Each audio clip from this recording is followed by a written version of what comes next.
Welcome back to the Weekly News Roundup. This is the Privacy Edition and the security news tacked on it to the end.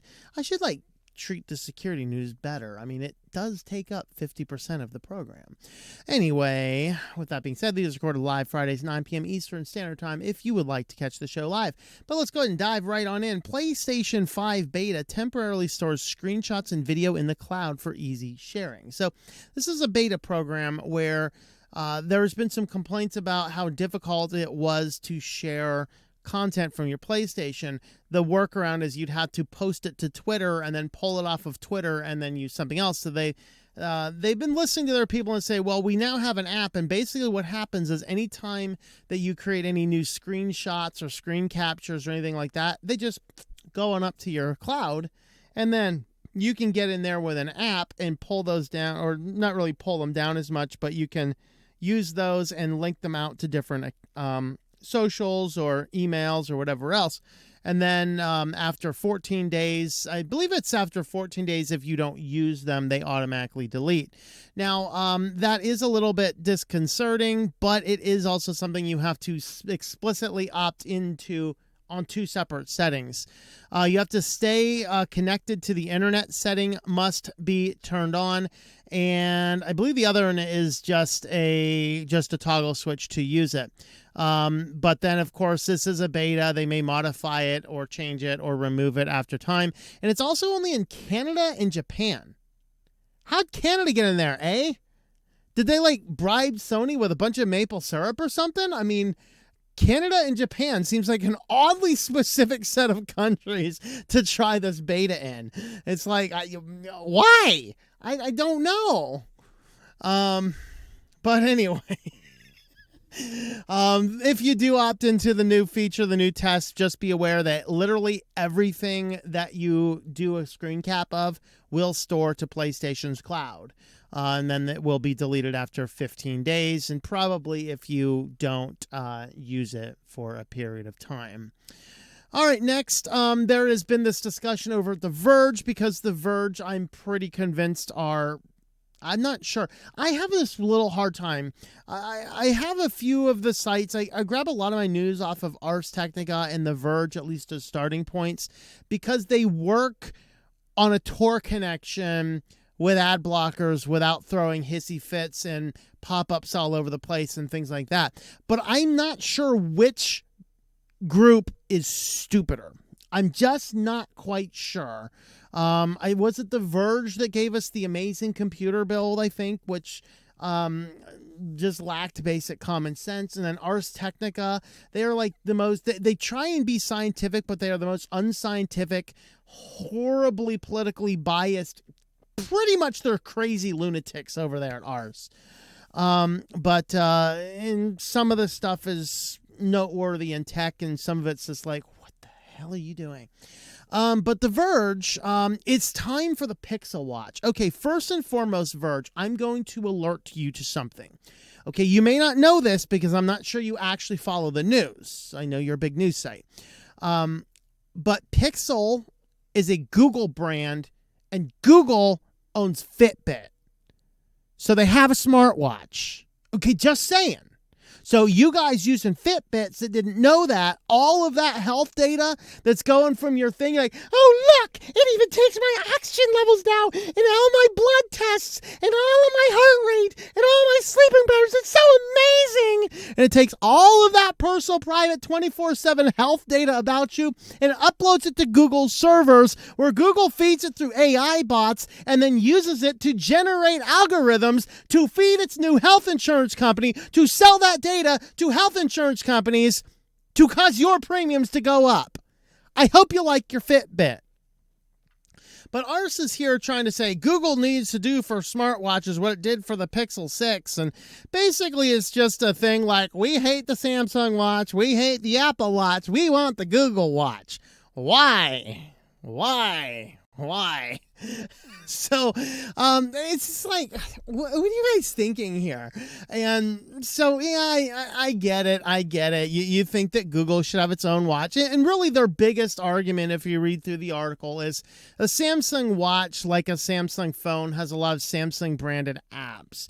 Now, if you follow TechLore's channel, and they do their tech report once a week. In the last one, he covered the article which looks at the privacy of Android, Samsung, like stock Android, Samsung. Wow, Samsung. I've been reading the Bible too much. Samsung, Apple, and they looked at all these. And one of the things that he notes in the report is, yeah, Lineage fed data back to Google, but that's actually because they installed the G apps, which defeats the purpose of installing Lineage anyway. But nevertheless, if you don't do that, then it does. Oh, they also looked at EOS, which is basically like it's Lineage with micro G instead. I use Lineage without any of that, no connections. So in theory, there shouldn't be any specific connections back to Google with a stock Lineage. But in this, basically what they were looking at is all of the data that these phones and devices and stuff feed back to the master company. Samsung does collect a lot of private data. That's for sure. And so with this, what they're saying is, hey, if Google created a smartwatch, it would be with all of just the basics, not FOSS, but the standard basic Google applications without the Samsung branding and everything. And so that's kind of what the argument is. It's basically just a fluff piece going, hey, Google, make a watch because we want to continue to kiss butt and tell everybody to feed all of your data to them. Because the Verge forgot that Google already owns Fitbit. So there you have it. I don't know. It's a bunch of nonsense, but there you have it. Well, the CFPB, what is that again? The Consumer Financial Protection Bureau of the United States government is ordering tech giants to turn over information on their payment system plans. What this is basically at is they're raising these very legitimate, very good questions to raise, saying, hey, in the middle of everyone on lockdown, online ordering shot through the roof.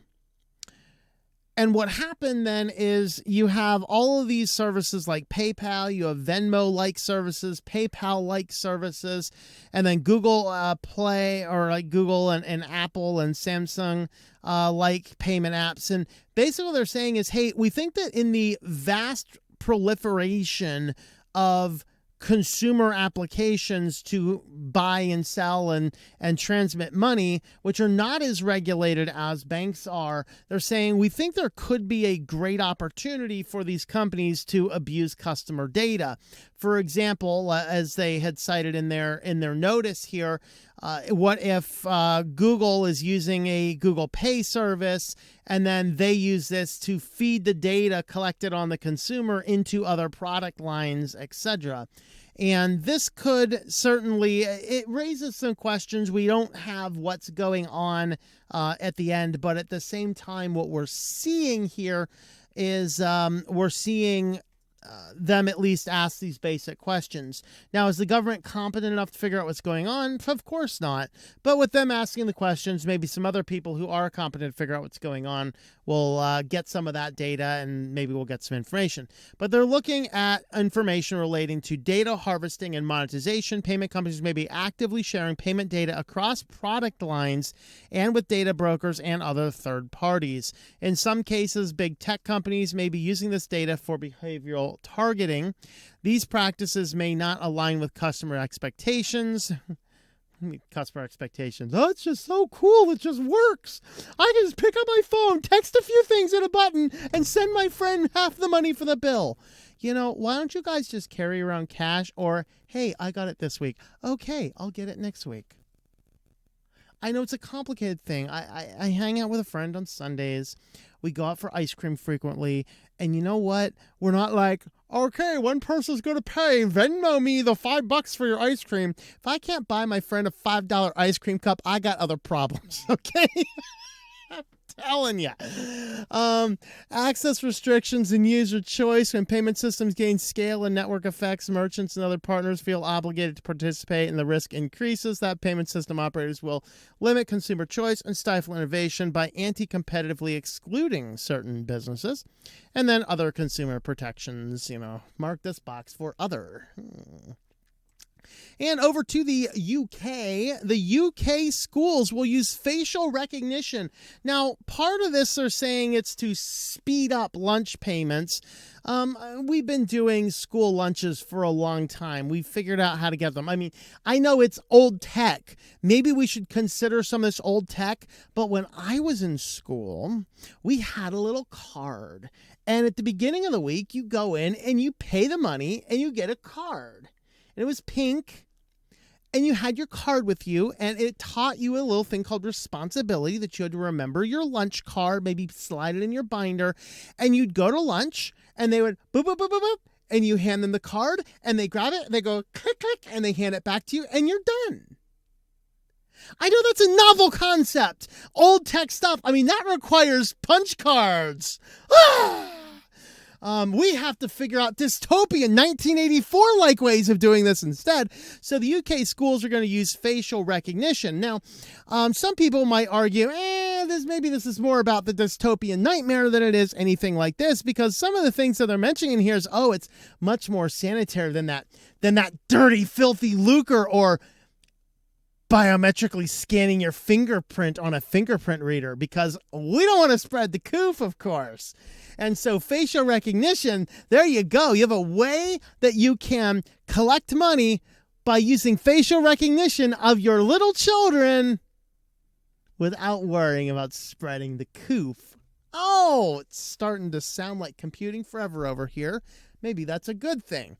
Anyway, what the concern is, there's a couple groups that have come out saying this is a little bit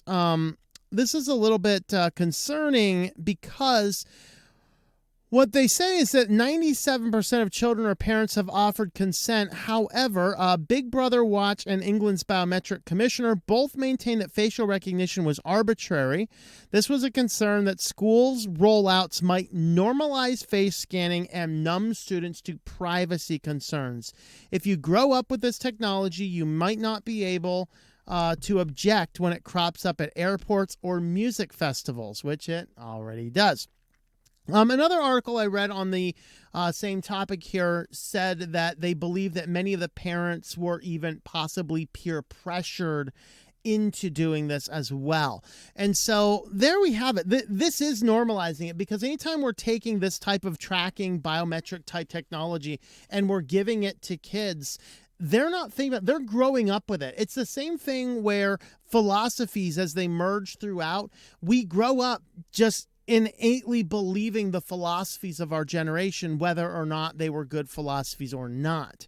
These are things that we have to keep in mind, and it looks as though that UK may very well be normalizing facial recognition, all to save a few cents and spend thousands and thousands and thousands of dollars on technology that a little puncher and a pink card would actually do just as fast. Just a thought. I mean, I know.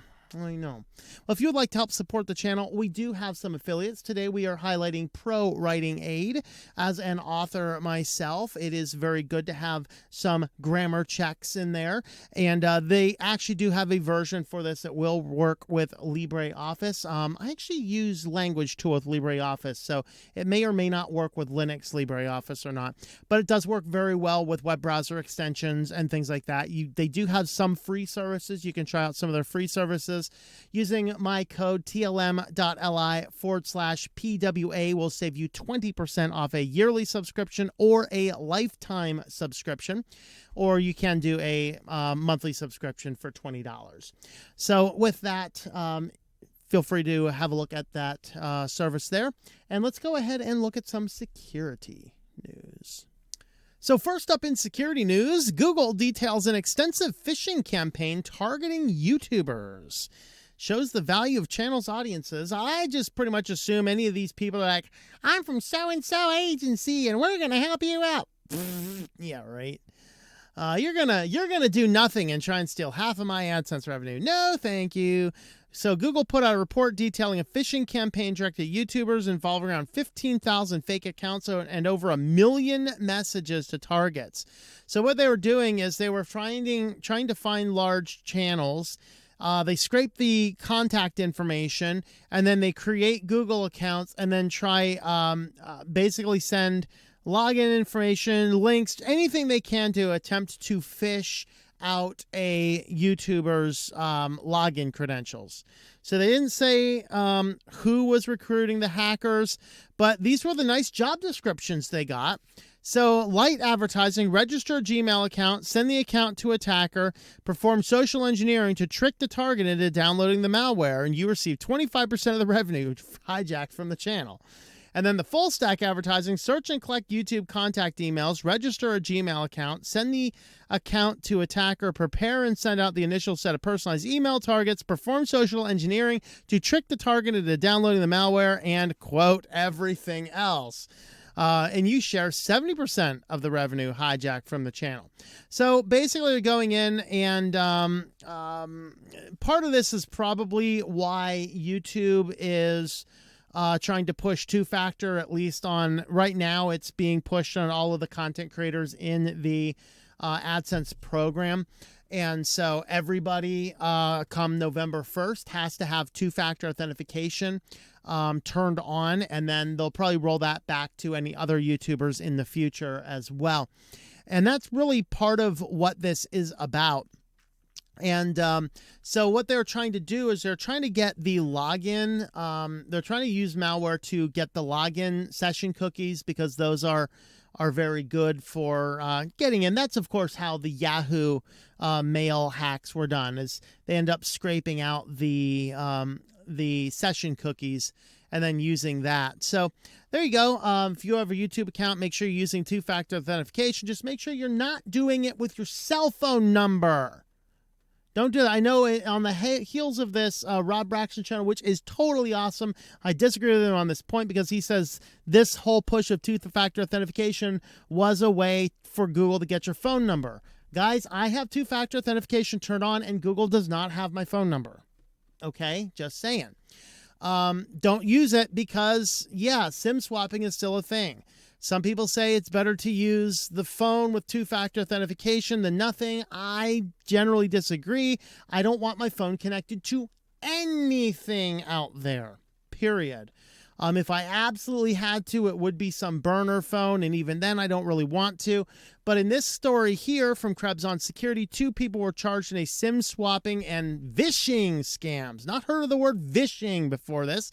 It's basically like, I think it's like video phishing is what they're calling it.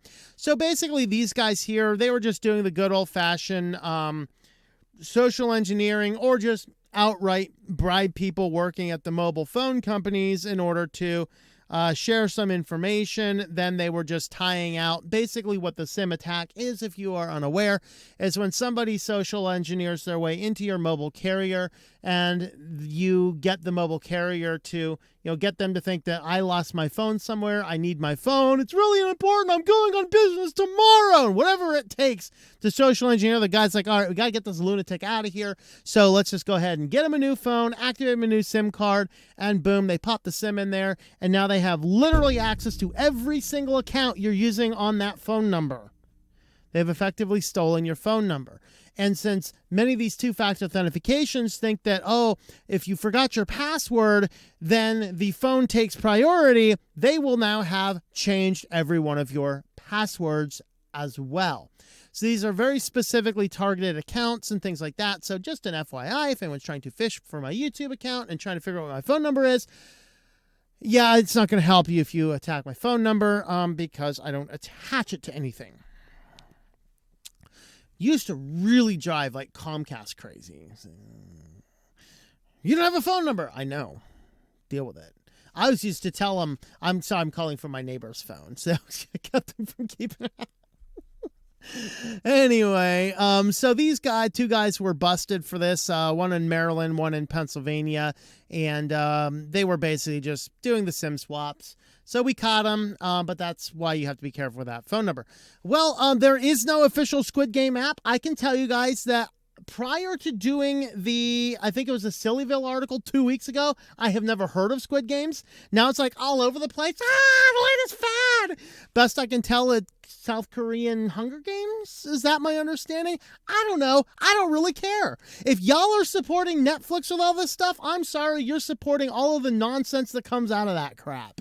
All right. I thought one person had a really wonderful thing. They want to get out there. We're gonna protest against Dave Chappelle, but you were okay with cuties. Don't support Netflix. Let the company die. But now apparently everyone's all sensationalized about the Squid Game or Squid Games, whatever the hell it's called. I don't know. I don't really care. But just to warn you, public service announcement, there is no app. I'm going to pull on my... There is no app. No app. That's my Joe Biden impersonation, I guess. But apparently somebody released a Squid Game app that was basically the Joker malware. We talked about the Joker malware a few weeks ago on the channel, and a whole lot of people now infected their phones with the Joker malware because there is no app for Squid Games. As of right now in this recording, there is no Squid Games app, whether this is something to watch it or something to play it or some other whatever it happens to be. The only app where you can watch Squid Games is Netflix, and you should uninstall that and stop paying Netflix your money. They are pushing garbage programming, garbage stuff. They're pushing out your cuties, and that was the tame one. Yes, God, yes. Look that one up and tell me you want to keep paying for Netflix subscriptions. But anyway, this just joins the long list of more people infected by the Joker malware Trojan. I think it was a Trojan, if I remember correctly. Well, onto our feature security article. Third-party health apps are vulnerable to attacks, which is why you should not, talking to the very, very first story we had of the day, why you should not be using a smartwatch that's tying your health data to an app. Okay, it's one thing when your data is in a hospital and they have all of the HIPAA compliant software and all these. You think these apps are HIPAA compliant? Oh, no, they're not. I don't even think you can make a HIPAA compliant app on a phone. All right, but all of these apps tying in all your data and you can just do this and you can just push a button and give all the information to your doctor. Why don't you just sit down and have a conversation with the doctor? If he's too busy to have a conversation with his patient, find a new doctor who can. I mean, really. But this was actually the result of a study, which I believe you had to give somebody your email address to get. So I didn't read the official study, so I guess the write-up from The Verge will have to do. And so with this, third-party health apps that pull patient data from electronic health record systems are vulnerable to hacks. Electronic health records themselves, which are housed in health carriers and subject to the HIPAA laws, are well protected. But as soon as the patient gives permission for their data to leave the health record and head towards third-party app, like programs that track people's medications, for example, it's easier for hackers to access.